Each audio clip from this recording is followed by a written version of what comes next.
महाराष्ट्र प्रभाग क्रमांक 19 क्रांती चौक या भागामधनं मी उमेदवारी मागितली असता माझी उमेदवारी जवळपास पूर्ण झाली होती।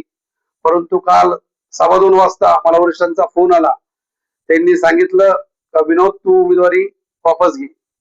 मी माझ्या वरिष्ठांचं ऐकून मी उमेदवारी माझी वापस घेतली आणि काल आज जे आपल्या संभाजीनगरमध्ये काही कार्यकर्ते मंडळी बीजेपीचे असेल शिवसेनेचे असेल जे नाट्यमय करत आहे ते चुकीचं आहे।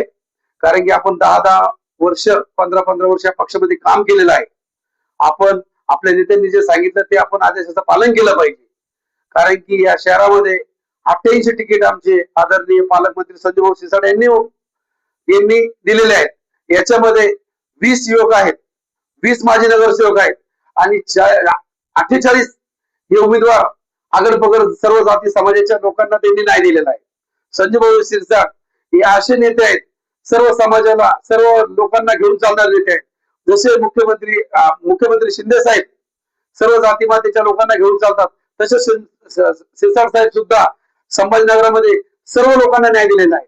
परंतु मला सर्वांना एक आवाहन करायचंय का बाबा संजय भाऊ शिरसाट हे सर्व काम चांगलं करत असताना जर संजय भाऊ शिरसाट बद्दल कोणी जर बोलत असेल, काल बघितलं मी आज बघितलं, आम्ही कदापि सहन करणार नाही। कारण जे बोलताय मी तशाच त्याचं उत्तर देऊ शकतो, अगोदर पण दिलेलं आहे, आताही देईल। मी संजय भाऊ शिरसाटचा कट्टर समर्थक आहे, होतो आणि राहील। आणि त्यांच्याबद्दल कोणी जर काही बोललं तर मी शांत बसणार नाही। Subscribe now and press the bell icon. Never miss an update.